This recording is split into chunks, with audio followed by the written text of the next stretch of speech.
गुजर गए।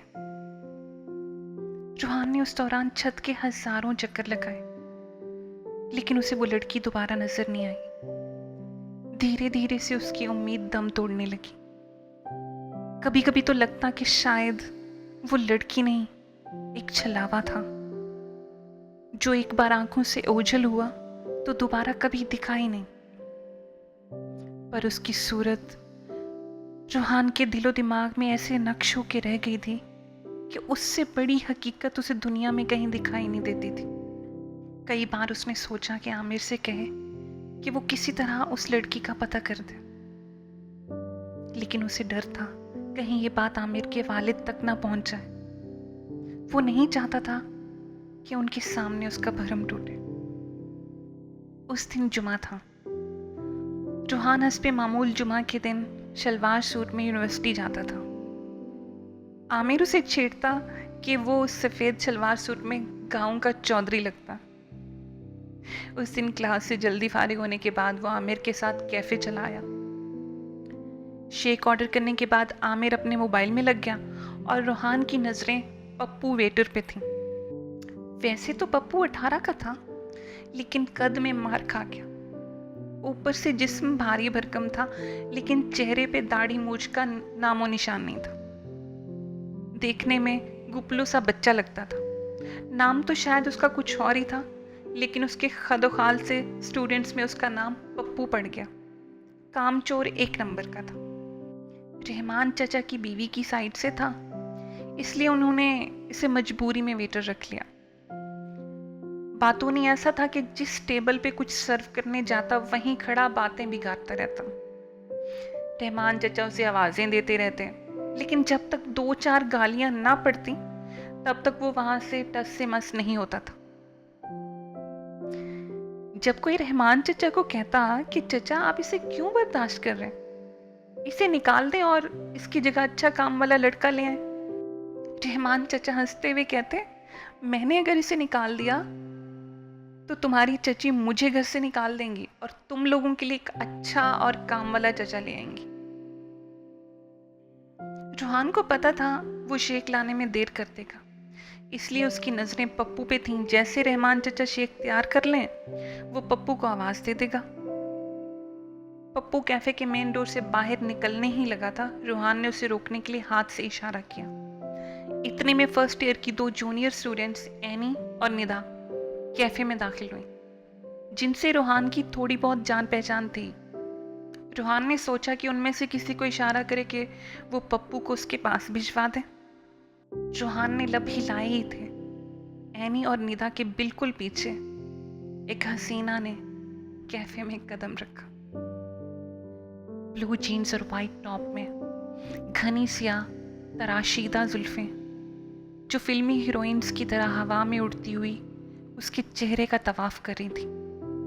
अंदर कदम रखते उसने ब्लैक गॉगल्स उतारे और एक नज़र कैफे के चारों कोनों में दौड़ाई और सरसरी सा जायजा लिया। उसकी गहरी सियाह बड़ी बड़ी आंखों ने रूहान को धोखे में डाला। उसे लगा शायद ये आंखें उसने पहले भी कहीं देखी हैं। दिल जोर जोर से धड़कने लगा। ये नैन कहीं वो तो नहीं जिनके दीदार के इंतजार में वो महीनों से बेचैन था। माशाअल्लाह, आज तो रौनकें ही बिखर रही हैं। आमिर ने भी उस लड़की को देख लिया। रूहान के चेहरे पे हैरत थी और मुंह खुला का खुला था। वो शशुपंच में था। चौधरी, मुंह बंद कर ले, मक्खी चली जाएगी। आमिर ने उसे बाजू से हिलाया। रूहान हड़बड़ा के उसकी तरफ देखने लगा। यार, ये वो, अबे क्या हुआ? आमिर उसकी कैफियत देख के हंस पड़ा। रूहान ने खुद को संभालते हुए कहा, मुझे लगता है मैंने इसे पहले कहीं देखा है। हैं? मैंने तो पहली बार देखा है इसे। तुमने किधर देख लिया? हो सकता है एनी और निदा की कोई फ्रेंड हो, वैसे मिलने आई हो। अपनी यूनिवर्सिटी की तो नहीं लग रही। आमिर ने सोचते हुए जवाब दिया, जबकि रूहान की नजरें अब भी उसका ताक़ुब कर रही थी। वो तीनों कोने में पड़े एक टेबल पे जाके बैठ गई। एनी और नीता की पुश्त उनकी जानिब थी, जबकि नई लड़की का चेहरा उनकी तरफ था। भाई ऐसे घूर घूर के मत देख, बच्ची डर जाएगी कि चौधरी लाइन मार रहा। आमिर खी करके हंसने लगा और रोहान नजरें चुरा गया। चल थोड़ी देर में एनी से बात करने के बहाने चलते हैं। उसने मुझसे नोट्स मांगे थे। आमिर ने बात करने का बहाना ढूंढा। नहीं यार, मैं ऐसे पेंडू। रोहान अपने शलवार सूट की वजह से शर्मिंदा होने लगा। ओ कम ऑन चौधरी, हम रिश्ता मांगने थोड़ी जा रहे। तू तो ऐसे शर्मा रहा है कि। वो भी ये बात कर ही रहे थे, पप्पू ने शेक के ग्लास सामने रख दिया। सेठ जी और कुछ? पप्पू जी मोहतरमा कौन है? आमिर को पता था पप्पू सबकी खबर रखता। कौन? आमिर ने आंख का इशारा किया। अच्छा वो मिस नहीं आई है, आपको नहीं पता? सुबह वो बड़ी सी गाड़ी जो आई थी, ये उसी में तो आई है। रेंज रोवर जो सुबह पार्किंग में खड़ी थी। आमिर चौंक गया। रोहान को भी याद आया कि क्लास में भी रेंज रोवर का जिक्र हो रहा था। भाई अपनी औकात से बाहर की चीज़ है, दूर ही रहना बेहतर है। आमिर ने गहरी सांस ली और वो दोनों एक दूसरे की तरफ देख के हंस पड़े। रोहान को इस बात की तसल्ली तो हो गई कि ये वो लड़की नहीं जिसका उसे लग रहा था, क्योंकि जिस गली मोहल्ले में वो रहता था उसमें किसी के पास रेंज रोवर तो दूर, कोई छोटी गाड़ी भी नहीं थी। मौसम बदल गया, गर्मी सर्दी में ढल गई, लेकिन रोहान का छत पे जाना अब भी वैसे ही था। उम्मीद ना होते हुए भी वो दिन में 3-4 चक्कर लगा ही लेता था। अब तो बिना झिझके वो दीवार से झांक भी लेता था। नवंबर में सेमेस्टर मुकम्मल हो गया था और वो दिसंबर का आखिरी हफ्ता था। अब नई क्लासेस जनवरी में शुरू होनी थी, लेकिन वो घर वापस नहीं गया। अम्मी हर रोज उसे कहती कि नया सेमेस्टर शुरू होने से पहले घर का चक्कर लगा ले, लेकिन उसका तो दिल ही कहीं और अटका था। सूरज डूबने ही वाला था। वो अम्मी से फोन पे बात करता हुआ छत पे आ गया। हल्की सी धूप दीवार के कोने में पड़ रही थी। वो उसी दीवार के साथ पुष्ट टिका के खड़ा हो गया।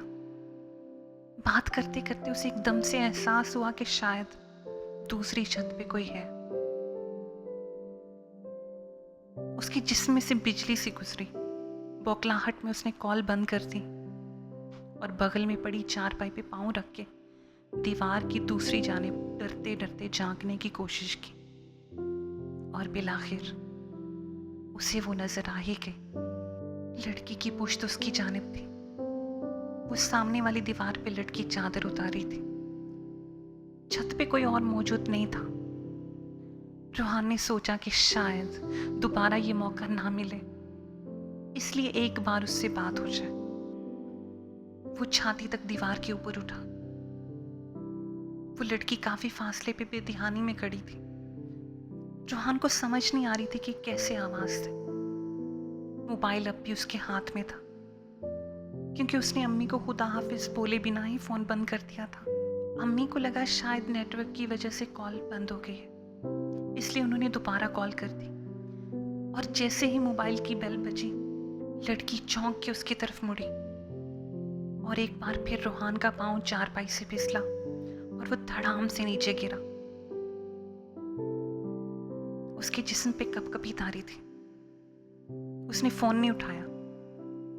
पहले तो उसने अपने आप को संभाला, गहरी सांस ली, धड़कनें बहाल हुई।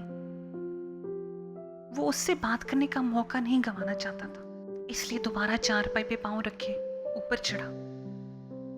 अब की बात जब झांक के देखा तो छत खाली थी। वो जा चुकी थी। मोबाइल की बेल एक बार फिर बजी और उसने गुस्से से फोन नीचे पटक दिया। रोहान को खुद पे शदीद गुस्सा आ रहा था। उसका दिल कर रहा था कि अभी दीवार फलांग के दूसरी छत पे जाए और जाके उसके सामने खड़ा हो जाए, उसकी आंखों में आंखें डाल के पूछे कि वो इतने दिन से कहाँ थी, वो ऐसे छलावे की तरह क्यों गायब हो जाती है, वो कौन है, उसका नाम क्या है। कुछ तो बताए, कोई तो खबर दे।